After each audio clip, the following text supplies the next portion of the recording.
So I've had these 3 walnut slabs kicking around my shop for a while. A long while.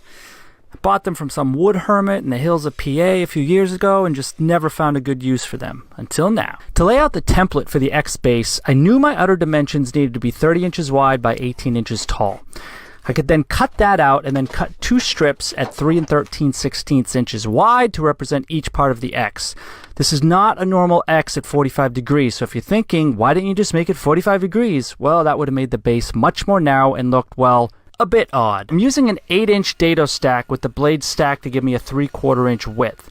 I make several passes an inch up on the cut until I reach the correct depth. Then I establish my outer shoulder and slowly hogged away the rest of the material. With my X dry fitted, I could get my top and bottom cuts laid out. Luckily, my miter saw can accommodate. Unfortunately, the depth wasn't quite enough, so I had to finish with a handsaw. I had a few voids and cracks to fill, so I used some 2-part epoxy.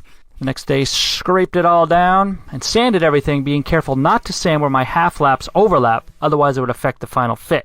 Now these are actually a pretty stress-free glue up. A couple clamps is all I needed to secure the joint. I used my track saw to make the cut on the first side. That little cutoff block you see under there is used to keep the track flat. Then I used the jack plane to clean up any inconsistencies between the 2 cuts.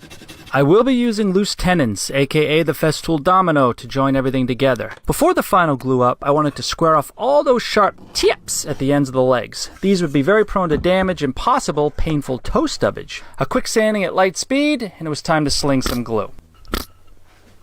Ho-ho! These dominoes are extra gassy. Yes, I am still in high school. Oh, and some more glue over here. It's pretty important. I cut some clamping blocks that would allow me to get some perfectly square pressure across. I let that glue set up for about an hour, then broke it down so I could get the other side in and get the whole thing glued up at once. And as you can see here, I needed some more glue. Very important.